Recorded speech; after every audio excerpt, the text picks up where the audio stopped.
Okay, I'm here with Thupa again, and we are here to talk about Memories, the 1995 compilation movie by Katsuhiro Otomo. He was a mangaka, he had a bunch of short stories just laying around, and he led a project to convert those into a 3-part movie with different stories that have nothing to do with each other. The 3 stories are Magnetic Rose, which was directed by Satoshi Kon, actually, about astronauts in space going after a strange entity in a space station. Stink Bomb, which is about someone who takes medicine that makes them smell bad. And Cannon Fodder, the shortest one, which is about people who live in a city that is always at war and everything is a cannon. They have a cannon-based society and economy, and that is all they do. Yes, it's America. Yes, it is very clearly America, as evidenced by the German war helmets, German lettering, and German army iconography, which of course makes it America. It's actually like, if you look at the art style, it's inspired heavily, I think, by those early 90s to 80s kind of cartoons with their, I wouldn't even say 90s to 80s, I would just say cartoons from a while back with their, not so much iconography, but the art style itself and art direction, where people have these saggy faces with a lot of shade on it, with a lot of hair growth, I suppose. There's a lot of shade in general. Like, it looks like it's been penciled, although I'm not sure if it was digitally made. Do you know? I am not entirely sure. That is one of the weirdest things about this. I don't think it was digitally made, because this was made in 95. So I think that was the era when those techniques were just starting to come in, but it was really the twilight of traditional anime techniques. And that was the thing about this movie that really bugged me, was it almost made me kind of sad. Because when do you mean this particular part out of the 3, or like the compilation? No. Actually, Cannon Fodder, this would apply least to it of all, but when you look at the movie as a whole, the first 2 parts are very, very well produced. And Magnetic Rose is a legit, it's very short, but it's a legit Satoshi Kon movie. It looks very, very nice. And the existence of this made me feel kind of awkward, because it's in 95, but you can see a lot of the residue of 1980s movie techniques in anime showing up in it. So I feel like people at the time would have been very excited, but also a little bittersweet about this, because from what I know, stuff like this wasn't really being made that often in the mid-90s. When I look at this movie, I almost feel like it's like 3 parts from 3 different, not so much genres as eras. Like, there's Magnetic Rose, which is very heavily, it has this sci-fi vibe of some early anime where there are these sometimes goofy characters, something like think the kind of character you would see in Mad Bull, where the character is kind of serious, but there's a lot of goofy moments with them, despite the overall theme being quite brutal in its way.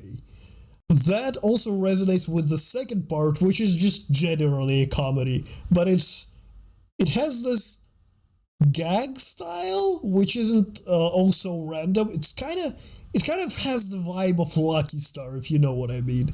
It's slow, it's chill, but it's just a one big comedy gag that a lot of people, well, in this case, it's pretty understandable. Lucky Star, not so much, by the way. I still don't get that show. I still don't get that fucking show. I got like 1 episode into Lucky Star. They were talking about eating snacks. I assumed it was before my time.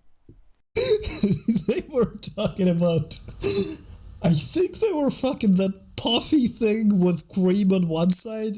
I think we were discussing in which direction you should eat it. Do I remember it correctly? Yeah, it was a horn with chocolate in it, and my thought was, if it's this complicated to eat this, just eat something else. You have other options. Sweet melon buns. Oh boy. About the now I'm thinking of Azumanga. Now I'm thinking of Azumanga. well, probably should save that for another day. Talking about the visual styles and the character designs, Cannon Fodder, the third one, is so its own thing that you can't really even compare it to anime. Although I think you do have a point that it's a bit of a throwback to earlier British cartoons is fair. I've seen other stuff from, I don't even know, the 70s earlier, where the art style is fairly similar to Cannon Fodder, but I couldn't name it off the top of my head.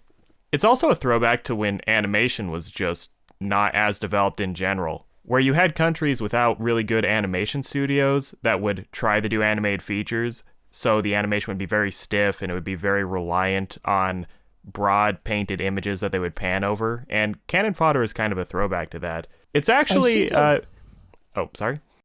I think I'm a little overreaching with that. Sorry to interrupt you, but I think I'm a little overreaching with this, but what Cannon Fodder really feels like to me is those early cartoons and animations that were inspired of the Second World War, when Japan, like in general, they lost.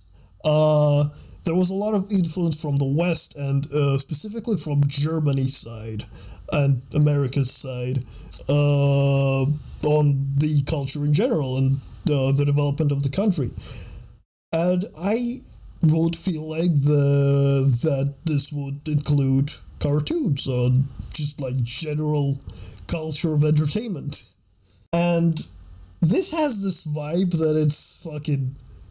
The entire thing, the Cannon Fodder part of the Memories trilogy, is in this not only Western, I would say, or Western inspired at the very least style, it is also directly like talking about a country that's basically Germany or Russia, either or. It's difficult to nail it down.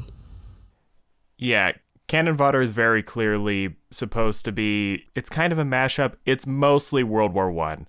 The helmets they wear are very World War I. And of course, people are wearing gas masks for a significant portion of it. And the dude who fires the big cannon, where the social life of the Cannon Fodder city is around the complex loading process of one gigantic cannon that is several hundred feet long, and the shells are something like 8 or 10 feet in diameter. And after the very lengthy loading process, one dude very slowly walks up to the terminal, and he is dressed like Prussian nobility from World War I or some sort of cavalry officer. And him firing the cannon, which he does by jerking on a cord like a lawnmower, which I thought was funny. The entire city seems to revolve around that, where when it gets ready to happen, all the factories stop. The factories which seem to make nothing but missile parts, by the way, they all stop and everyone just stares at the big cannon in the center of the city and waits for the noble-looking guy to pull it, which there's a very obvious class thing going there, or the leadership is vapid and runs the show but doesn't do much, where he obviously has the easiest job. He just pushes a button, but there are drum beats and fanfare, and it's treated like a big ceremony every time he does it. Cannon Fodder is very obviously an anti-war allegory situation. It's not always easy to know exactly what it means, other than the fact that war is drudgery and a society built around war is miserable to live in because no one really questions what they're doing or whether or not they could be using their time in more productive ways. But it's hard to dive that deep into it because it's all very simple. It's just, this is a mottled color, ugly city. Everything is built around firing cannons. That's basically it. That is it, but I just find those World War I aesthetics, which, now that you have mentioned, yes, I think it's much closer to the First World War, other than the second one. Not only because of the attire, but because of the whole canon sort of thematic. I don't know if you are aware of the fact, but Germany did create a stupidly big ass cannon that I don't don't even think they fired it once. But it was retardedly big. And it literally had the pulley system where you had to pull a cord to shoot the fucking thing. It's it's highly impractical, to say the very least. And another whole aesthetic of the World War One, which is really evident in the show, is the amount of cannons, because this is a city that is literally built around the idea that everything is in some form a cannon or a gun or a weapon anyway. And in World War One, it was not uncommon to just over rely on those fucking things and just shell everything to the point where parts of French territory were unusable. And actually, I believe the report was in 2011, 2014. The last time I read, some parts of France are still cornered off and are not accessible to general public because some of the ordnance from the First World War still comes up there. Yeah, that does happen. And I think France is doing pretty well for themselves, although they have places. There are places where... It has French people. France is not doing fine for itself. And America has actually bombed... It's all right to hate on French on the internet, right? I can do that. I don't know. Is France even a country anymore? They're on thin ice. It's Le Baguette. That's what it is. Le Baguette. A bit of a tangent, but it does remind me, there are countries that I think America has bombed so heavily that were so underdeveloped that the bombs hung around forever. And if you go to little villages, they'll actually be made of bombs. Fuck me. What do you mean made of bombs? I wish I remembered the fucking country. It's actually deeply immoral that I don't know. But there are countries where some of the villages, the areas around them were bombed so much that the locals took the duds, some of which are not duds, and used them instead of wood to make the beams and the trusses for their little huts. And tourists will go to these places and they think it's something gimmicky and cute. And what they don't realize is a lot of these bombs are live. So they'll just sell undetonated bombs that have been made into little works of art to tourists who then take them on boats. And people will see this and like have to throw them overboard and be like, yeah, some of those do explode. Not that often, but it does happen. Jesus. And every now That's horrific. And every now and again, one of these people's houses that has the bomb as part of the building structure will just explode. They've made peace with it because it doesn't happen that often, so it's still kind of worth risking it. That is a tangent. Badass, though. That's hella badass. So that is horrible, but in a way, cannon fodder is kind of based on a real society. Maybe there's another city somewhere else in the world that is receiving the bombs, and instead of cannons, their city is made out of bullets and dud bombs. Fucking craters. Talking about more than politics, are we? Yeah, that is a thing I missed that I saw in other people talking about the show later, where in cannon fodder, when you see the expanse of the world outside the walls that they're shooting over, you can't really see much, and some people take that to mean that there is no real enemy, that the war is basically over, but because everything is built around cannons, no one thinks to stop. So there is a theory that the whole war effort is completely pointless. They just don't know what else to do at this point. That's kind of how I took it. No, not specifically like that. The way I personally understand it is that the war might not be over, but the enemy they were fighting off against, probably like the other city or the other country or whatever, on the other side against them, basically. It's gone. It's long since bombed. It's shelled to the point where there's not even dust remaining there. It's one old man with a pair of binoculars. That's you. just drinking cactus juice and being high.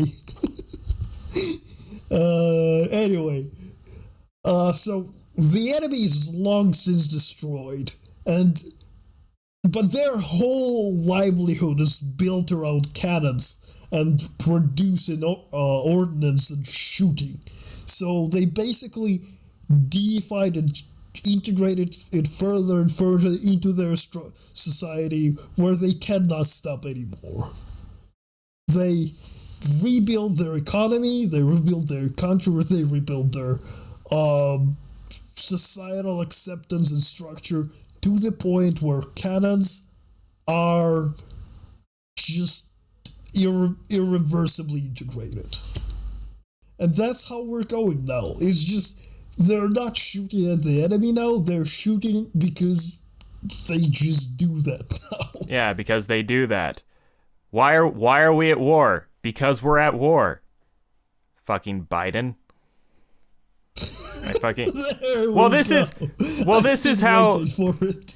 This is another thing where it's like last week. This is just how the world works.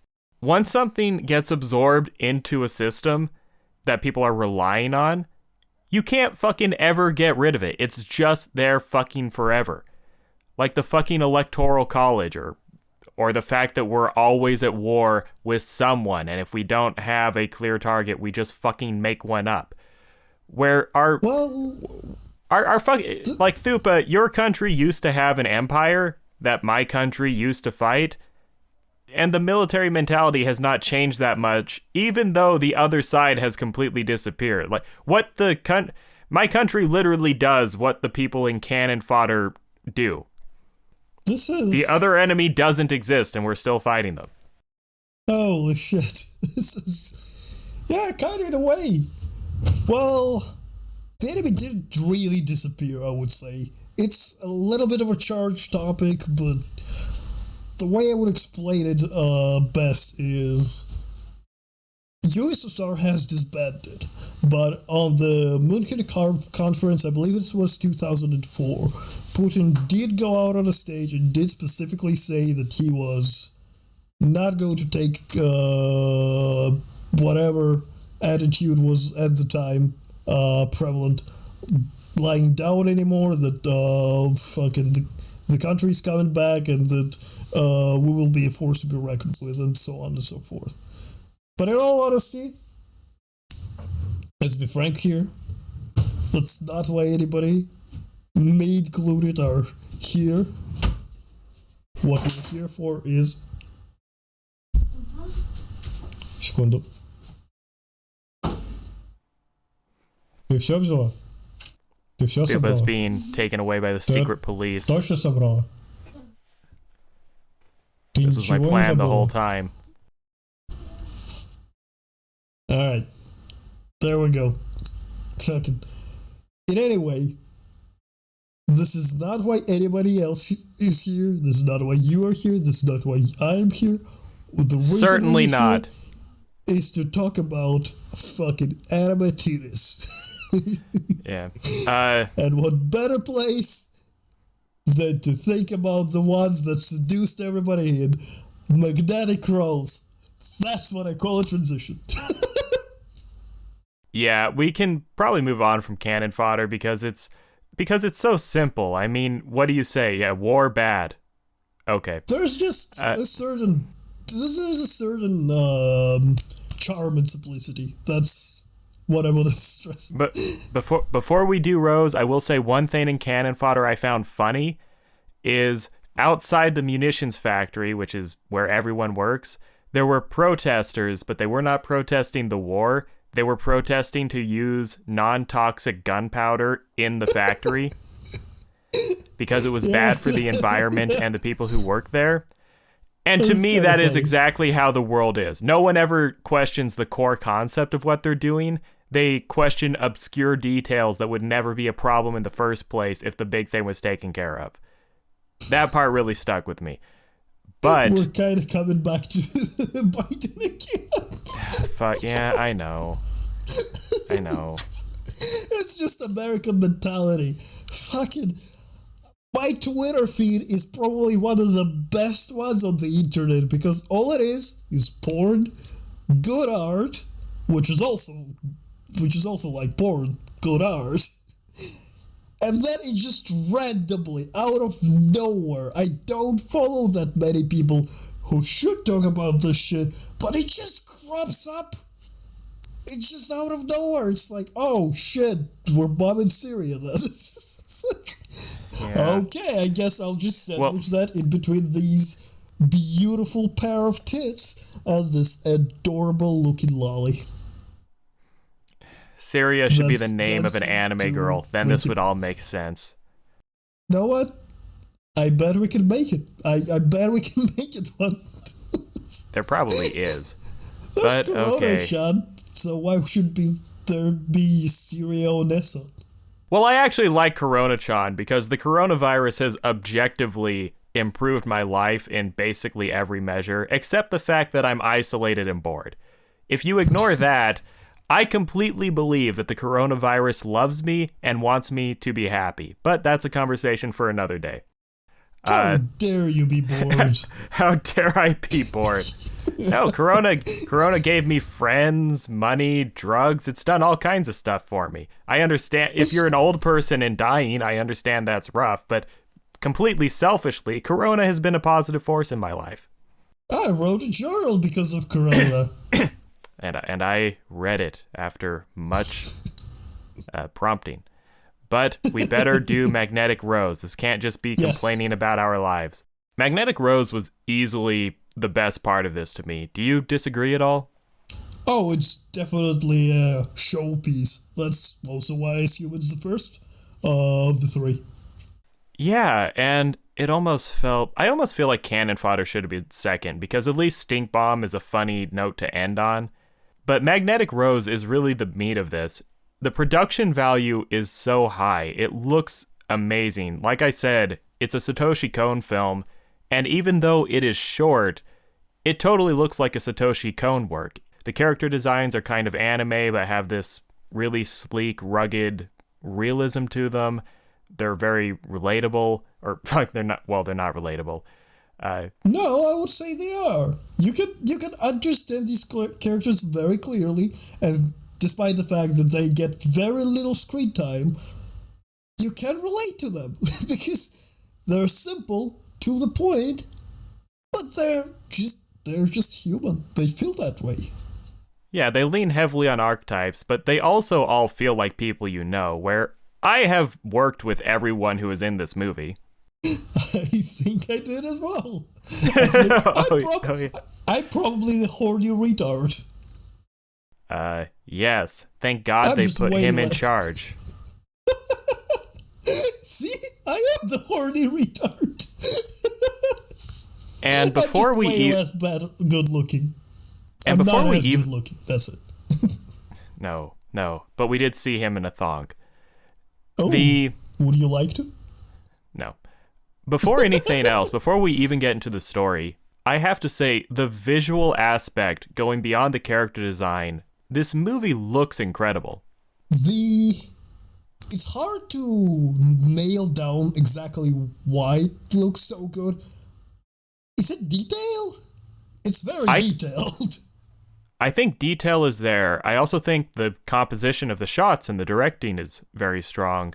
But one thing I think is incredible is the color. There is a lot of complexity in the color palette.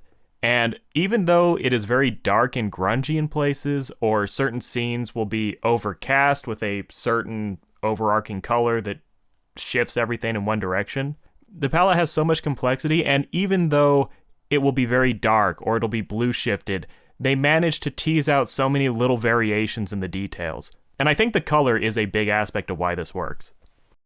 Now that you mention it, it is something that I've noticed when this part of the Memories trilogy was coming up to the end, the big climactic payoff where they transition to these worn out, greedy looking white scenes, and especially like the last one, which is basically all brown. or variations of the color brown. I felt a little let down because before that, while the movie remained consistent in its color, I would say consistent, like thematically consistent, that's it. Everything felt like it belongs. It was quite a bit more colorful. There were greens, blues, reds, yellows, of different shades. And then it just all became brown, and it just felt a little disheartening. I do understand that. And bringing into the conceit a little bit, that color shift does play into the plot of the movie very well as well, where the basic idea of this is there is a salvage ship out in space somewhere, they get an SOS, they approach a space station. As they get closer, they realize it is massive and intact in a way that is strange for this location because it's been pretty dead in this system for a long time. The salvage ship gets closer. They are obligated by international law to attempt to do a rescue. They put two dudes in these little drone suit probe things that go into the door of the station. They go inside. It looks so cool. It does look cool. They're like this. They're like these fucking. I don't know how to best describe this motherfucking things. It just looks so cool. It's almost like practical. It's almost like if Buzz Lightyear's suit was also a forklift.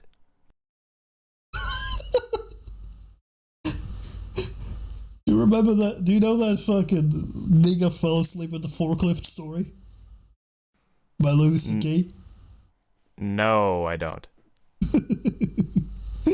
I'll tell you later. It's probably getting cut anyway. the nigga word. Oh, shit, I didn't even hear that. I would never say naughty words or leave them in here. But oh, God. Don't be such a stupid-ass nigga motherfucker. One thing about their suits that is such a nice little piece of world building is... I'm sorry to interrupt. Keep that thought. I'll be back in a moment. No? Oh, okay. Time to pause my sea shanties.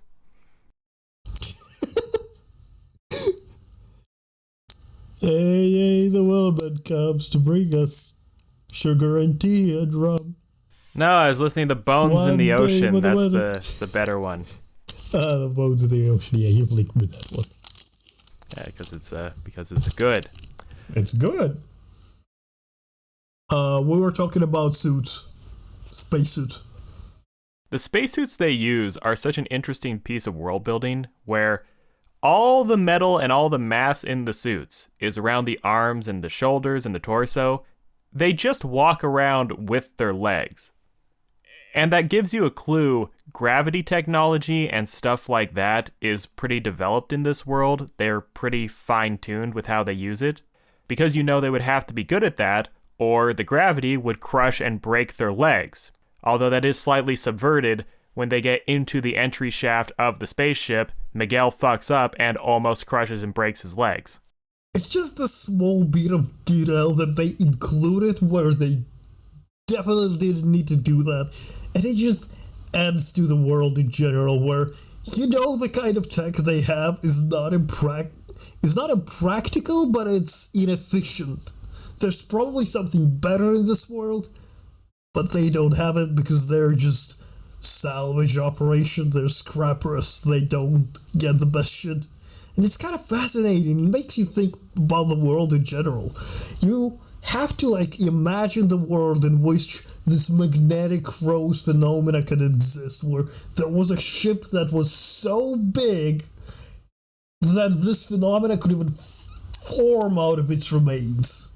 I am actually completely fine with this not existing, but that's just me. And about them being another... What are you having as cosmic horrors? You racist? Yes. Lovecraft would 100% be racist against cosmic horrors. Another aspect of the gravity manipulation is inside the ship, everyone sits at 90-degree angles to each other, and all the gravity is either local or shut off and they're strapped into their chairs.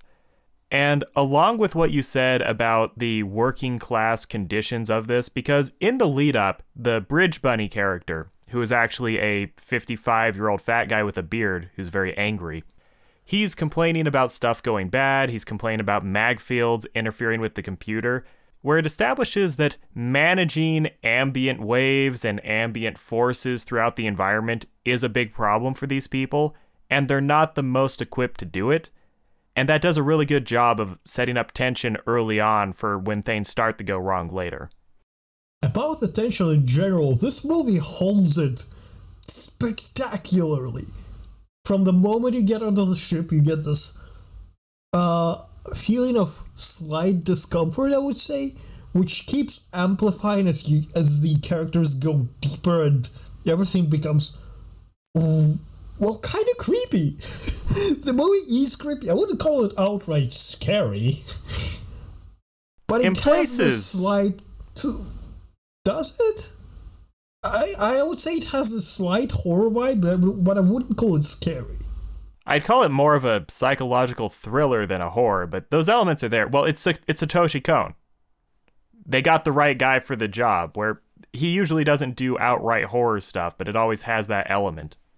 Yeah, the fact that the movie's only 40 minutes long, I think really serves well for the general atmosphere of the movie, because I don't think you could sustain this particular tension for too long before it becomes either tiresome or just stops existing whatsoever. So I'm just giving you a recommendation, people. This movie is really good. If you're gonna watch at least one out of the three, this is the one. It uses its time, its running time, it uses its characters, world, and everything else spectacularly. The vibe of this movie is so hard to pin down and so interesting, because at the same time, it feels like a sci-fi thriller where technology is messing with people, and it also feels like a supernatural horror, where there's a big chunk of the movie, and for me personally, even till the end, where you can't quite tell yourself, is this 100% technological, or is something else messing with these people? Can we talk spoilers at this point? Do you think it's reasonable? Let's talk just a little bit more without spoilers, then we'll give a spoiler warning. The initial plot progression, after they dock in and they go in to investigate the SOS, and they are very suspicious of this place, they exit the airlock with their guns trained on the door, because there's a fear of pirates in this area. The situation is so suspicious that they kind of think it's a trap, or else the whole station is dangerous. But when they open the door, it opens into a massive, beautiful chamber where it looks like the inside of a palace. The aesthetic is purposefully Italian, but it's almost like the royal palace at Versailles. There are pillars everywhere, ornate art everywhere, huge, massive vaulted ceilings that are 100 feet high. It looks like the inside of this insane mansion when you were expecting some sort of techno horror, like something from Aliens. It has almost a orchestral vibe, if you catch my drift. There are very high ceilings and large open spaces. There's a lot of areas for good acoustics. It's not even so much a mansion as it's... No. It's more it more resembles a space for entertaining or for showing to the public, or at least a segment of the public. It doesn't look comfortable, at least the main area. The main area is almost reminiscent of a palace and like something like Disney, where there's just like this giant hall where a ball is taking place and there are two spiraling staircases going upwards. What it misses is like a butler coming in with a tray with some wine on it. That happens. Pain flutes. And that happens, except they're just robots. Heroin. It's a heroin. Heroin? Is that an English word? Yes, very, very harrowing. When the two astronauts who actually go onto the ship go into this central chamber, they're completely shocked. They're immediately overwhelmed, and against the far wall, they see a window where you can see an expanse to Earth. Apparently, You see a massive field with wind and grass and flowers and birds. And Miguel, the less bright of the two, eventually runs at this and falls into the void a little bit and hits a wall. And then Hines, the smarter main character, says, "Do you not know what a hologram is?"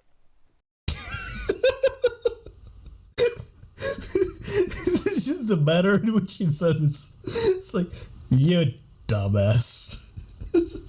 Yeah, and Miguel, being a little more gullible than Hines, comes up several times in their adventures inside the spaceship.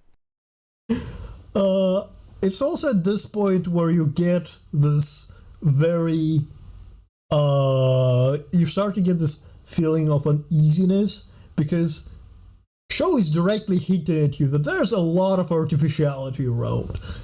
There's an artificial window into nothing which isn't really there. The heroin which comes with like trays of food and leads them to a dinner, everything is plastic and inedible.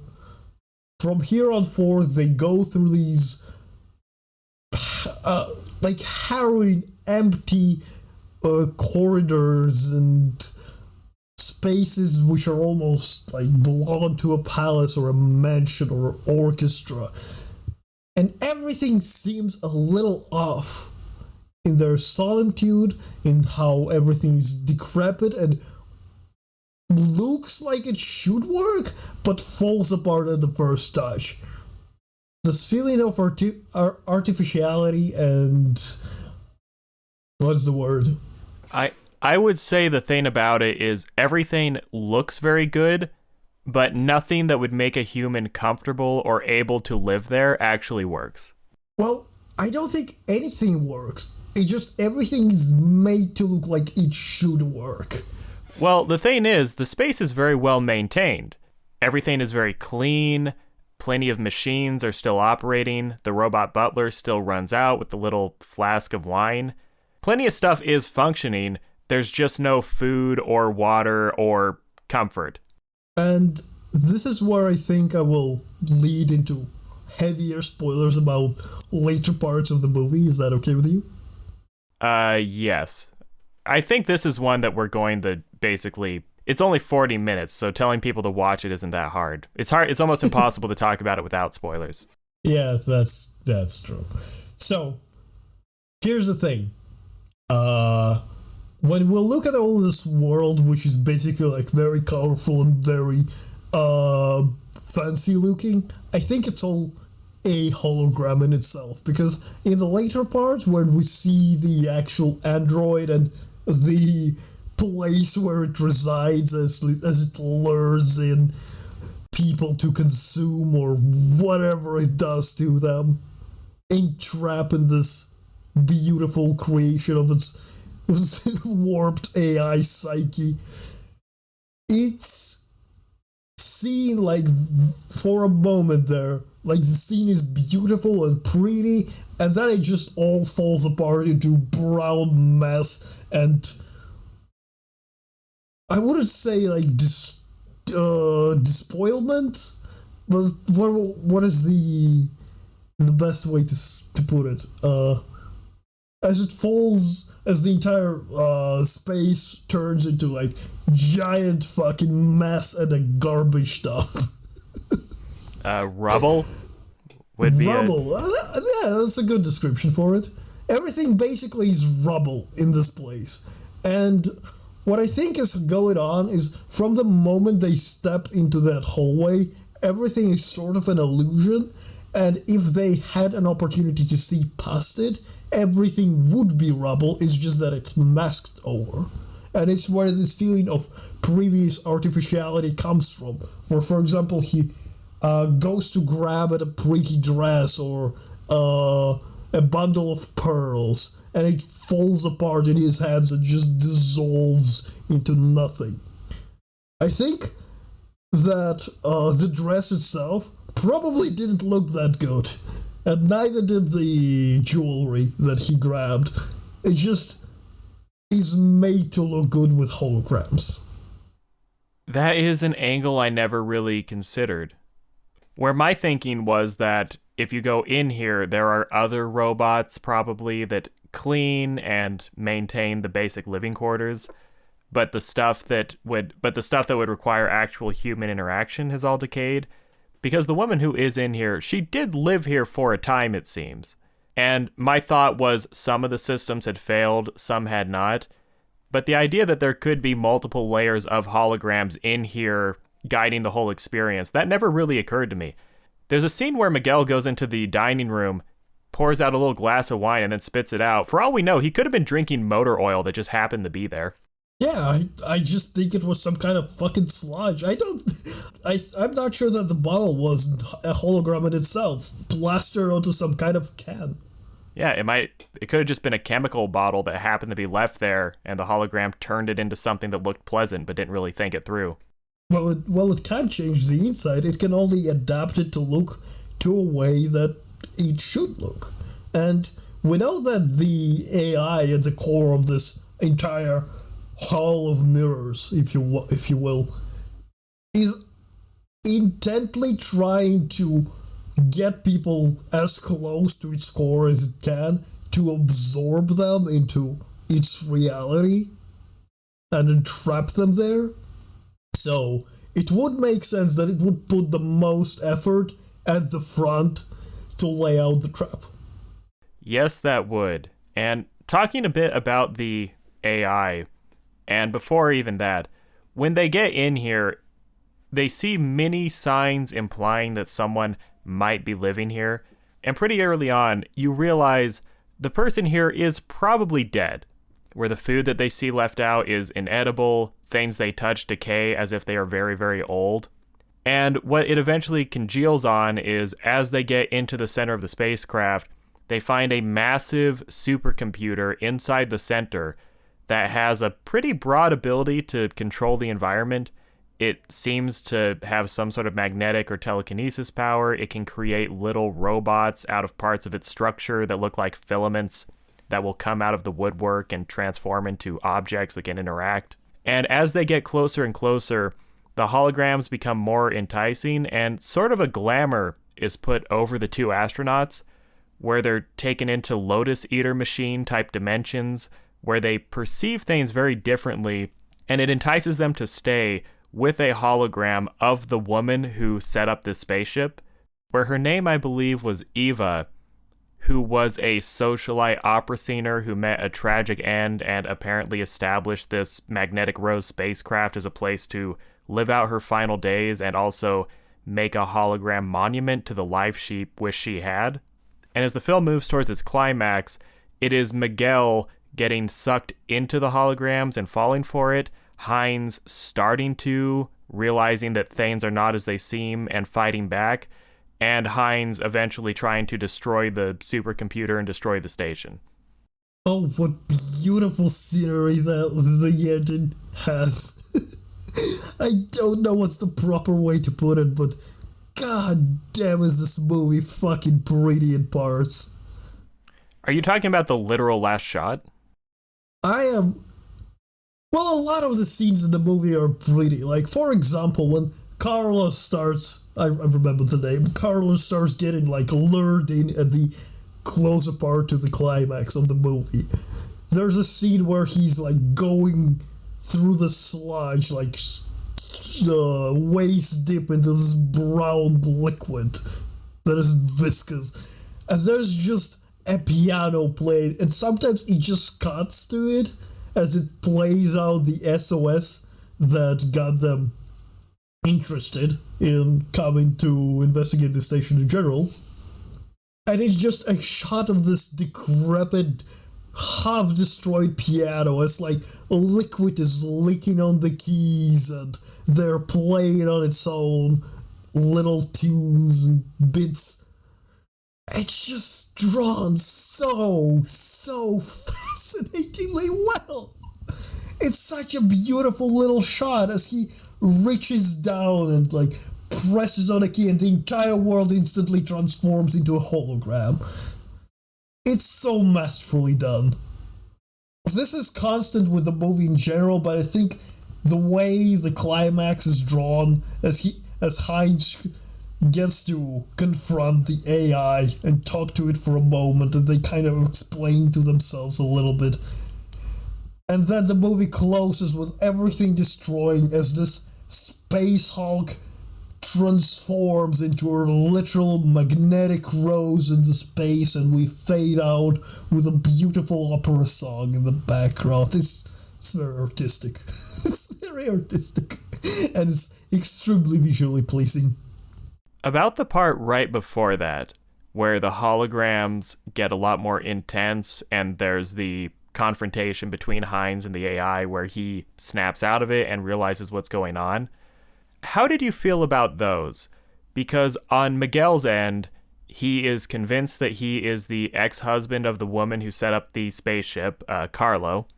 He is suckered into believing he's Carlo. He falls in love with the hologram of Eva. He decides he wants to stay there forever. This is presumably him being absorbed into its structure somehow, but he's obviously going to die in a pretty short period of time. Miguel falls for it. Hines has a much more complicated trap where he briefly believes that he is back on Earth in his old house, interacting with his wife and daughter, and things take a turn for the strange and the sad very quickly, in a way that, reading back on it later, I understood. But at the time, I had a hard time really parsing what was going on. Where were you with that? Did you? Well, I think like we are hinted at past of Hines throughout the movie on multiple occasions, where the doll falls from the ceiling and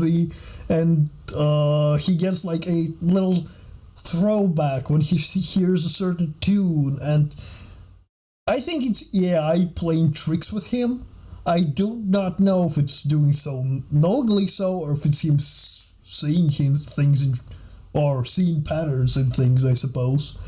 But in general, we get these little hints throughout the story, and as you pay attention to them, something comes together, and we realize that, oh, his daughter is dead. Oh, he's in space. He's probably trying to escape something. He's smart. He gets the world around him. He's aware. He's probably not in a place where he should be. And then we get the scene where AI just fucking blends reality for him in this, like, the world made out of like plasticky, stringy shit, and reconstructs past for himself in some kind of manner. It's fascinating. It's fascinating, but I don't think I ever was lost in the movie. I actually got confused at that part, because in the hologram they use to try to trap Hines, he is with his wife and child. He gives his daughter a present, which is a spacesuit, because she always fantasizes about going into space with her dad. Then Hines is on the roof. His daughter comes out of the window, crawls towards him, slips, falls over backwards, and dies. And the thing is, this plays out more than once within a few moments of each other, to where they almost overlap. And one, that was a little confusing for me. And I think I fell for a misdirect earlier in the movie, which was actually meant to be foreshadowing, where when they are setting up, when they're putting on their spacesuits at the beginning, Miguel is talking about his family back home, his wife, and he makes a comment that Hines has a daughter, and Hines is a little bit cold towards Miguel. I interpreted this as Hines likes to keep his family separate from work, and Hines doesn't really like or trust Miguel to the extent where he would want Miguel to know about his personal life. That is where I was mentally. So it took me an embarrassingly long time to really process, oh, Hines' daughter is actually dead. For a moment, I thought the hologram was trying to seduce Hines by killing his daughter in front of him for no reason, and I think that made me a little confused. No, what I think it was trying to do is it was trying to show us, the viewers, the past as he was reliving through it. And the parts where it may get a little confusing, I think it's intentionally so. It kind of is trying to give us the perspective of the other crew member that got into the illusion and got tricked by it, and now lives it out until he inevitably dies. And it's kind of doing this with Heinz with us, but as Carlos or Miguel or whatever his name was, isn't the surrogate for the audience, Heinz is. It is getting a little confusing with Heinz because it's how we are supposed to feel. We're supposed to have a harder time telling what's real and what's not, as AI is trying to trick him into accepting its false reality. And on a final note about that, in the big confrontation where Heinz gets pulled into the hologram, he realizes, oh wait, my daughter is dead, this is not real. He starts shooting at the robots that the hologram is layered on top of. The Eva character turns into a metallic ball of energy that floats around and is using magnetic telekinesis to destroy everything and try to kill Heinz. He's shooting back, and ultimately what ends this is someone in the spaceship that brought them there realizes that they're all fucked anyway, fires a cannon at the spaceship and destroys the computer. And in that scene, talking about not being able to tell what's real, the whole time, did you believe it was an AI? Or did part of you, even at the end, think there is maybe a ghost or a consciousness transfer thing going on here? Because it had that vibe to me basically through the whole thing, even as we start to get the explanation. Even when we started to get an explanation, I still got that supernatural vibe, although I am very familiar with high-concept sci-fi, so while I did think it was not very technical in its way of portrayal or whatever, I still thought that it was well enough grounded in the universe where I would accept it as a technological thing. And I guess that's also the thing where the technology is so good that it's indistinguishable from magic, because this computer can suck memories out of people or alternatively let their unconscious create the memories for them.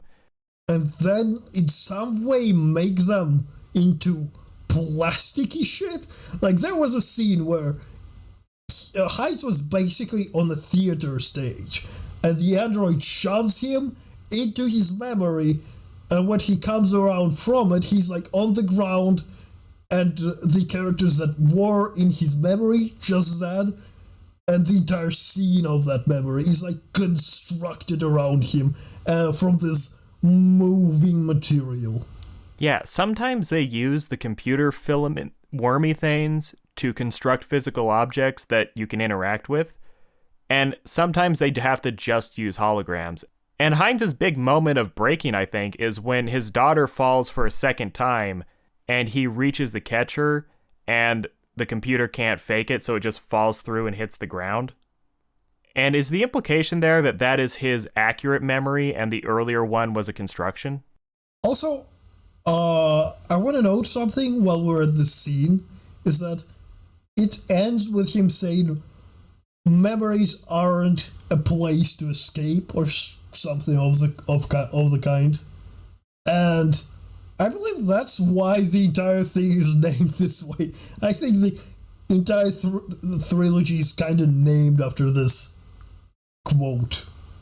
That was a big point of contention with me, where the word memories, it really only applies to the first one. I thought it was going to be a trilogy based around the theme of memories, but maybe you can make a case with cannon fodder, kind of, but really it is overwhelmingly the first one that works for. And yes, Heinz basically spells out the theme of the movie at the end, where he says you can't live in memories and starts shooting, and it's implied that this entire massive spaceship was constructed so that Eva could do nothing but wander around by herself, living out her old memories and pretending that life is as good as it used to be. Which is a good theme and very straightforward. I just don't see how you can generalize that to the work as a whole and include the other two movies. Yeah, I believe like the one movie that stands out from the memories thematic out of all of them, where first is like directly talking about a spaceship that is creating memories of other people to lure them in, and is in turn created by a person who was living out her memories as a last hurrah. Third movie is reminiscent of a story with its art style, of real life events, with its thematics. The second movie, called Stink Bomb, is probably the one that stands out the most out of the three, with its with the fact that it fits the least. But I wouldn't say it's the worst out of the three either. I think it's pretty good. It's just pretty funny at parts too. I think an unfortunate aspect of the movie is I think it's in descending order. I think Cones is obviously the best one. Stink Bomb is, I didn't love Stink Bomb, but it's still pretty good. And then Cannon Fodder, it's valuable, but it could have been 10 minutes long and I would have been satisfied. I got it. Yeah, it's not the one you come... Those two are probably not the ones you come back to rewatch. If you're gonna rewatch Memories, it's because of the memories of the Magnetic Rose. Yeah. Do you have anything else you want to say about Magnetic Rose? I believe I don't. No. Yeah. And the last thing I'll say about Magnetic Rose, I won't say what it is. The final shot and the very final scene is very good. Although a little confusing at the time, but very good. To get in... I think you get it now, though, too. Yeah, I get it. It's him escaping from the memories. Yes. Literally. Although, and I mean the visuals as well are very good. To get into Stink Bomb a little bit, I'll explain the plot very quickly because it's very simple. There is a dipshit, low-level researcher working at a pharmaceutical company. He's in one of the labs. He has a cold. He hears that there was a new experimental fever drug that the company was working for that is on the boss's desk. He goes there. He picks out the little blue pill out of the bottle. He eats it. He goes into the break room and he goes to bed. A bit after this, the head of the facility runs into the R&D area screaming, "Who got into my pills? Who took a pill?" And they said, "Oh, that one guy, he had a cold, so he was going to take a nap and take a pill. Was something wrong?" And then the head of the facility gets pissed and starts looking for him, screaming, "Who told you that was fever medicine, you idiot? Don't go into my place." It then cuts to the guy who was sick, the idiot. He wakes up. Everyone in the facility is dead or maybe unconscious on an outside chance, but probably dead. He is brought into communication with the head of the company who says, "That drug was a top secret military contract. You need to bring it to us right now." And he gets on a bike, sets out, and weird shit starts happening. Thupa, do you want to talk about the weird shit that starts happening when he gets out on his bike? Well, he stinks. We really quickly find out that this man now produces inhuman level of stink that just destroys everything. It disables AI, it disables electronics, and it just kills people through any kind of protection, basically. Do we know 100% that it kills people? I mean, people just keel over and die right next to him. It seems like that, and the first woman that he knocked over talking to in the office, the receptionist, she definitely looked dead. But as the movie went along, I kept asking myself, did they ever actually confirm that this is not just knocking people out, or are they definitely dead? Oh no, they're definitely dead. they're super dead. I just think they fucking didn't draw any blood for fucking PG reasons. I guess so, and it's kind of a black comedy in that way. I mean, towards the end of the movie, they are talking about nuking Japan. So if it was just... I don't remember that part, Jesus. Well, the whole climax is they're trying to come up with a way to solve it quickly, because otherwise they're going to launch a bunch of missiles and firebombs at the entire Tokyo area to make sure he's dead. Yeah, that they are. But I don't remember the part that they would be nuking Japan. I don't. Jesus. It was maybe not necessarily a nuke, but weapon of mass destruction. They were going to destroy Tokyo. They were definitely going to destroy Tokyo. Also, at one point, fucking Americans come, and the leader of their delegation, black, immediately. You know, black people are allowed into the American military, Thupa. It's just, like, It didn't have to be a black person, but it was, and I just thought that kind of stands out. It did. I will say I was a little embarrassed when I saw that the military dude in the conference room was this big jacked black guy. In my head, I was thinking, oh, he's probably American. But then a little part of me was thinking, or maybe he's from Mozambique. Who knows? I don't know. Did you get a feeling that this is like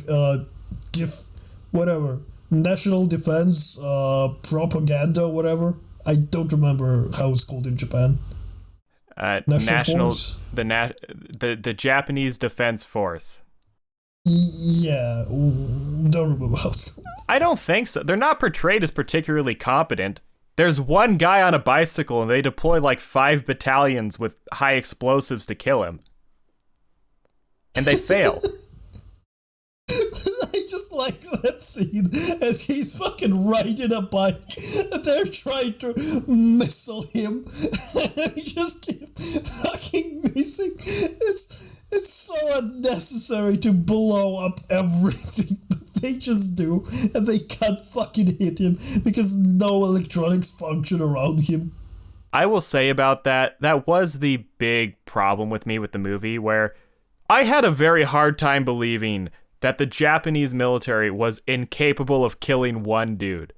Where at times, it almost seems like they're doing it on purpose. Where, yeah, they shoot a barrage of missiles and they fucking miss, and you can make the case that it's the computers. But there are weapons that exist that don't require onboard computers to hit people. Just get 5 guys with guns to shoot at him. Yeah, you could definitely do that. And to give a bit of a visual with this, as it starts out, he goes out on a bicycle and he looks up and he sees birds falling down around him, which was pretty funny. One actually does hit him on the bike. And then as he goes along, it's established that the more agitated he gets, the faster the gas is produced. So as he goes along, jets of yellow fumes are shooting out from around him on his bicycle, and they're reaching out much farther in front of him than they were at the beginning. So by the time he reaches anyone, everyone died many minutes ago and all the cars are crashed, everything is abandoned, nothing is working. And so near the end, the fact that they need more elaborate measures to kill him is understandable because it's getting harder and harder to see him and it's getting harder and harder to get close to him. But early on, there were so many opportunities that they just missed. One of the very first things they do is they get his grandmother, put the grandmother in a helicopter with a megaphone, go up to him and start screaming, hey, you need to go back to the mountains. These guys say you need to go to a place to meet them. Then one of the dudes in the helicopter pulls out a sniper rifle, misses, and then that entire plan is just off the table now.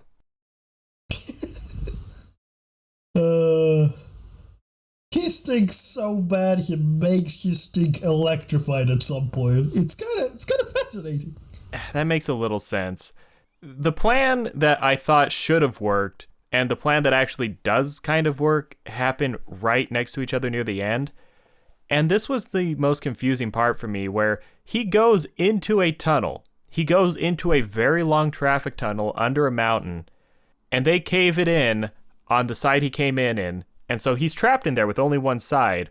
And what they do is they get these super turbines to blow the air back in that direction, and the goal is to eventually freeze him, and they're waiting for a cart of liquid nitrogen to come that they're going to dump in there and freeze him solid, which seems like a good plan, but in my head, I kept thinking, why don't you just blow the other end of the tunnel, collapse the whole thing, and bury him alive? At this point, I don't think they can kill him. They kind of want him alive, because he's like a weapon, but I'm Well, not they sure. argue, the Americans want him alive, the Japanese don't give a fuck. Because the Americans are kind, noble people. Yeah, and also very capitalistic. No, well, really, this is a movie about how black men are the only people you can trust. Yes, Black Lives Matter. Yes. I almost said something very bad. We're gonna cut That was just the most confusing part to me because it seemed like blowing that tunnel would have solved everything, because even if the gas still comes out for a while, that is a much better situation to be in than him walking towards the army and towards the Tokyo headquarters. Honestly, I think that's about what I can say about the movie at this point. Yeah. The thing about Stink Bomb is it's very simple. You can't really say that much about it. It's one joke over and over and over again. The man fucking stinks. Yeah, the guy stinks so bad that people die, and he is so bad that it summons other people to this podcast because they have no other refuge. Yes. Yes.